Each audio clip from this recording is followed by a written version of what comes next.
How's everybody doing? Good. How are you? Doing all right. It feels good, I'm sure. I know you've been embracing with the team, what these games have meant as they've played out. Going into this tournament, how are you leaning into what a run could mean? Yeah, we've talked openly about what's at stake, and we talked about that going into last game. I think our guys, the leadership of this team, have helped everyone keep the main thing, though, and that is focused on the next game. So none of that stuff matters without us, being prepared and giving our absolute best on Thursday. And our leadership deserves a ton of credit about that. But I think now in today's landscape, you got to be honest and open and have real dialogue about what is at stake, and then, get back to work. We've talked about the depth and, how it's been used more, how you've gotten more from guys kind of down the bench. How important is that going to be, and what are you looking for in preparation from those players here entering the tournament? Yeah, I've said this now, the depth of this team is a real strength, and whether that is brief segments or guys stepping up maybe in a bigger way than they had anticipated going into a particular game. I think our team has embraced that depth is a strength for us, but you're also seeing guys are playing so hard that they're asking for breaks at times, and that's, I think that's a great place to be at as a team. So, I think back specifically like Tayson's bank three was a big shot. It was, and he stayed ready. And there's examples like that, every game from multiple guys. And that togetherness we have right now has set us up and positioned guys for when it is time for them to go in to have success. Go ahead, Pat. Last year, obviously, with the run you guys made in this tournament, what can guys take from that? What maybe do you take from that as you kind of go here? And given that you kind of have been already in tournament mode a little bit, do you think that helps just instead of gearing up for something different? Yeah, I think we have a core group of guys who know what to expect with the Big Ten tournament, who have confidence in what they're able to accomplish. And so all that's valuable, certainly. It's each season, each team's different, but our guys know that what it feels like and what we're capable of, certainly, and hopefully we can build even more on that. But I told our guys last night I was really proud. A few weeks ago, I don't think anybody anticipated us positioning ourselves with a bye, and they deserve the credit for that. And I thought that was really, really something that they needed to hear and be proud of. But it's March Madness, anything can happen. This is the beauty of this tournament, and we've had as a program we've had a couple nice runs here in the last few years. The run, I think, back to the run Dwayne Washington went on in that team, and so we're excited and our guys are confident right now. I think that confidence is the most important piece. You talked about the depth. Some of these freshmen haven't gone through this where you're playing every day potentially and whatnot. How do you communicate? How do the leaders on this team communicate to them what's going to be different when you get into tournament play? Yeah, the great thing is I think that communication is going to be natural because of how close our team is, and the leaders of our team have really raised their voice throughout these last few weeks, and I think that's been an important ingredient to why we've been able to experience some success on the court. But we also our young guys, they're not scared. They're a confident group and love that about them. But I think our guys are so focused on the task at hand right now that I don't anticipate the moment being too big for anybody from 1 through 15. Jake, you just played Iowa a month and a half ago or so. How do they? I know you haven't had a whole lot of time, I suppose, between when the matchup was announced and now to really dive in, but initial thoughts on what they look like and how they might be different than they were the last time you guys saw them? Yeah, I think they've, they're experiencing some momentum too. Obviously, they didn't win their last one, but they've been playing well.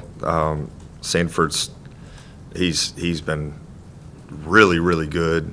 I think they have depth on the perimeter and on the interior, which, gives them some versatility. So they're a really good team with a really good coach. And we played them tough at their place, but I think we're in a different place. They're probably in a little bit of a different place. So we'll lean on last game to pick some things up and evaluate that. We've already begun doing that, and we'll evaluate that further. But I think both these teams right now have a little bit of momentum, so it should make for a fun one on Thursday. And both these teams, too, kind of trying to play their way into the NCAA tournament. So you've got two kind of desperate teams. The way that last one ended, with you guys obviously not getting the shot in the final seconds, do you draw on a moment like that? Do you harp on a moment like that and say, like, all right, we didn't get that shot, now we have a shot at them? Like, do you look at a moment like that as a way to get a little more going into this game from your? Well, I think maybe not so much that specific moment of what happened, but the idea that we had the ball in our hands with a chance to win it in their gym is something we'll absolutely, reflect on. But again, they've got some momentum, so they're not the exact same team, but we also do too. And we've tweaked some things to be a little different. So it won't be the same game, but we'll certainly take elements of that game. And I believe there's a confidence factor knowing, like, hey, we were in their gym with a chance to win the game, so we got to – we've talked openly about this. They beat us game one. This is part of an element of this game is this is a payback game. There's certainly other big things at stake and all of that, right? But we haven't shied away from, talking about the different storylines of these games. Yeah, I just wanted to ask about just turnovers last couple games. Michigan was 16. Yesterday was 15. So I'm wondering just like, what are you seeing with that? And is that really a product of maybe being too aggressive or just like what are you seeing with that? Yeah, I think the increased pace and aggressiveness certainly may have played a factor. I think last game in particular, that's what Rutgers does. And you got to give them credit for that. I actually didn't feel like, going back and watching, I didn't feel like we had as many kind of empty or careless, possessions or turnovers as we did against the team up north. But with the Rutgers game, I mean, that's what they do. And you can practice for that and prepare for that and watch a bunch of tape, which we did, but until you go out there and you feel it and you're in most games where you're driving and you're not anticipating someone just leaving their man and attacking your dribble, like some of that is you got to feel. So I still thought, and we kept talking about it in timeouts, we talked about it at halftime, like this is a controllable thing for us because there were some things that were self-inflicted from a turnover standpoint.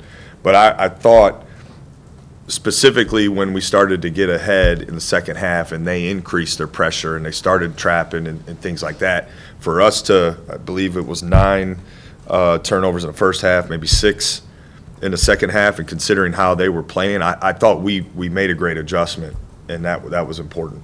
Yeah. Is that something that you maybe like talk to Bruce about, or does he just kind of talk about the team with that? Like, how do those conversations go, like about the turnovers maybe during the game and after too? Yeah, we talked about it in timeouts, and I just explained to guys in the first half, we're not getting enough shots.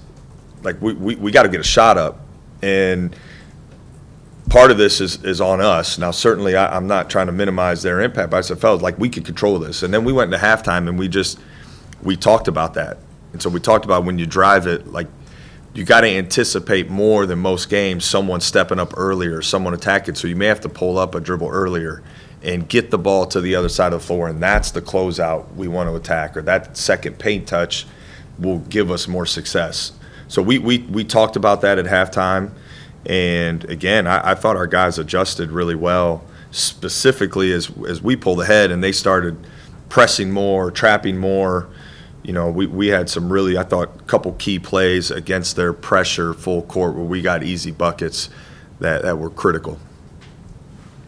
Jake, the turnovers jump out, but are there any other areas you feel like you guys need to be better going into the Big Ten tournament?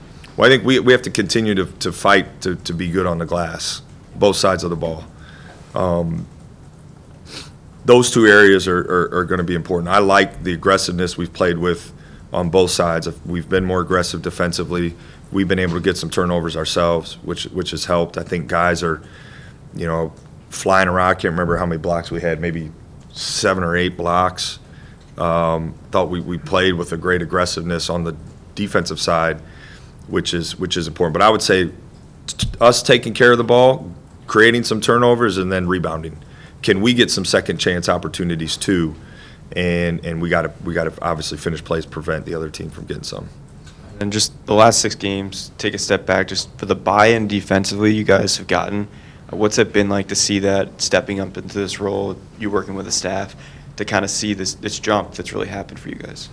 Yeah, I would say we've talked a lot about, I know, Holt talked a lot about just the improvement we needed to make defensively, and some of that takes time throughout the course of a season, certainly. So I felt we were starting to trend in a positive direction, but we've raised the aggressiveness, and I think our guys have embraced that. And our staff, it's not like our staff all of a sudden started working harder. They were working as hard as we've been working as hard as we possibly can all season, and looking for maybe a little adjustments and things. So our staff deserves a ton of credit, not just for the improvement defensively, but for the last few weeks and how things have gone. And again, I know they're not necessarily up here maybe, but they deserve a ton of credit. Our leadership, they've embraced the accountability that we've kind of increased, and the urgency and aggressiveness that guys are playing with, I think, has been a factor that's helped us. You've said momentum like 4 or 5 times. Why is that so important this time of year in your eyes? Do I got to start watching what I say, or are you going to keep knocking? I think it's important because it gives you a chance to play your best. And ultimately, that's what you want to do this time of year. When the stakes are so high, you want to position yourself to play your absolute best. Confidence, momentum, all those things are a factor. So, yes, we're trying to hold on to it as best we can. Now reflecting back on last week, I know I talked about just holding on to that with a week break. It felt like we were able to manage that week well. Certainly, we can reflect back on it and maybe see that now. But yeah, we want to keep moving in the same way. And I told our guys too, we haven't played our best yet, and we're still striving to put longer stretches together of being a little bit tougher, being a little more together, playing with more urgency and aggressiveness. We're striving to do that more and more, because we haven't reached that point where you can say, man, that was like close to the best we could possibly play. We still got another level that we can work to get towards, but momentum's going to help us get there. There's no question. I think they went 6.5 minutes to start the game without a field goal, and then I think 10 minutes in the second half they didn't make a field goal. I could be wrong. Just what is it in those stretches? You talked a little bit about your defense there a second ago, but just I don't know if it becomes contagious and just one stop after another. And you did foul them and send them to the line a couple times, but they didn't make a field goal. I mean, that's just got to be demoralizing for the other team. Yeah, there's momentum within a game, I think you could certainly say, and I wish we probably could have capitalized even a little bit more offensively during that stretch, specifically in the first half. But listen, they're an elite defensive team, and so we felt like this game in particular, because of their strengths, this was going to be a game of runs, and we had to capitalize when we could, but we also felt like we would be able to stop them at times. And so the biggest fear I think maybe I had was we could, if we went on some offensive lulls, which they've done to everybody pretty much, how would that impact the defensive side? And I think it speaks to the maturity and just the mindset of where our guys are collectively, that even when we did struggle at times offensively, we still, like our defense in that particular game for the first half, it anchored us. And then we were able to figure some things out, and our offense helped carry us in the second half. And this team's capable of being really good on both sides. I believe that. And that's going to be important for us, obviously, moving forward. This might be more important for recruiting and designating guys that can go out on the road and these kind of things, but being a coach down, do you have somebody who is now was support staff who is now on court coaching, kind of filling the role that you had as assistant coach, or is it a collection of people, or who are you guys, who have you, in lack of a better term, bumped up to full, I wouldn't say formally bumped up to Yeah. full time, but do you have people who are now filling more different roles, I guess, coaching? Yeah, we've tried to keep things as kind of similar from a staff structure as we could. We've bumped up, for I guess lack of a better term, Terrence Dials, who's now able to be in practice more engaging and coach and things like that. And I just, for me, that was an easy decision to make because I've spoken openly about how important this basketball family is, former players, the value of them being around. And we have a former player who is a well-decorated former player on our staff. And, we needed to, that was an easy decision to make. As far as kind of the flow of the game, I mean,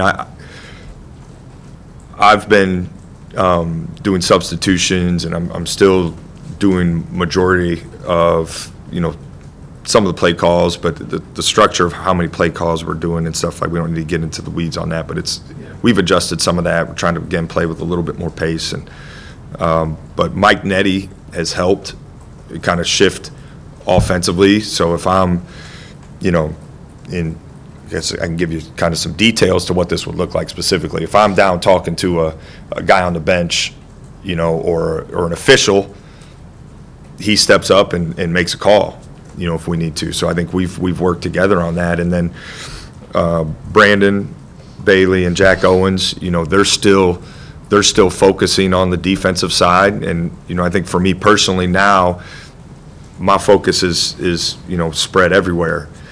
And we have great chemistry. I've said that before. I think in circumstances like this, that chemistry that's make or break. And we've had great chemistry on our staff. I think, from top to bottom. And you're seeing that, I think, come to light even more when you're down your leader, and guys are kind of having to adjust a little bit in their roles. It looks like Gene Smith, the athletic department, have gotten behind you 100%. You've got all the support you need. Going into the tournament, first time you as a head coach are going to lead a team into a conference tournament. Just what is that planning and all of that preparation, the support that you need to go and attack this week, going to Minnesota? Just what does this look like, I guess, as a first time leading a coach into this with all the logistics and everything that goes into it? Yeah, well, I think from the day everything happened, there's been unbelievable support, and people have kind of circled around this program to help keep it moving forward. And Gene's certainly been a leader in that. As far as the logistics go, we have such a great asset in David Egelhoff, who's, Been there, done it. what seems like every scenario possible he's experienced. And he's been great, and he's been really valuable. And we've tried to, when there's decisions to be made, we've tried to create great dialogue amongst the staff to get different opinions. The different part for me now is I have to make those decisions in the final decision, but it's not happening without input. And Gene, our administration, has been available if I need to, ask a question or get some advice or get their thoughts. Absolutely. And so, but I think there's some pieces that have been in place here for a long time that have really helped with that. And we've been trying to just do some things that we feel fit us right now, and we've had the freedom to do that. I know you're dealing with a lot right now, trying to just get ready for the Big Ten tournament, but do you think that this team, with the way that they've gone down the stretch here, deserves to be in the conversation for the NCAA tournament? Absolutely. Absolutely. And I'm no expert on all the metrics that go into making that decision, but I would think a couple of our top wins would stack up against anybody in the country.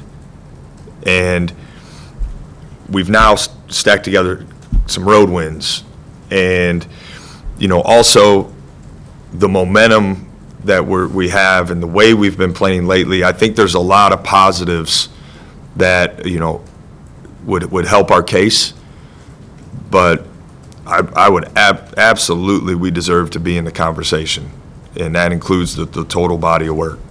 How much do you think just the hard reset of the program, the last 6 games, should matter? If you were in that committee room, how much would you put an emphasis on, look what they've done down the stretch here? If it were up to me, it would mean everything. It would make it mean everything right now. I would hope that that's certainly taken into consideration, and I understand it's a full season, but yeah, if you could give me a seat, I'd stand on the table and make sure they knew that it was the most important thing. I just remember after the Purdue game, you talked about how nervous you were before that game. Do you still get a little bit nervous? You get a little more nervous now it's a Big Ten? How do you deal with that? Yeah, I get nervous before every game. Yeah, I would imagine that will always be the case. I think I've gotten maybe a little bit more nervous. I got nervous as an assistant coach. I think I've gotten maybe a little more nervous sitting in this seat. But I think that stems from just how much I care, how competitive I am, how much I love this game. And I don't take for granted a single opportunity to go out and do what I get to do. I felt the same way as an assistant coach. So the level of passion and care, I think there will always be an element of nervousness, but usually goes away as soon as that ball is tossed up. Back in for 5 days? Absolutely. Absolutely. Thanks, guys. Appreciate it.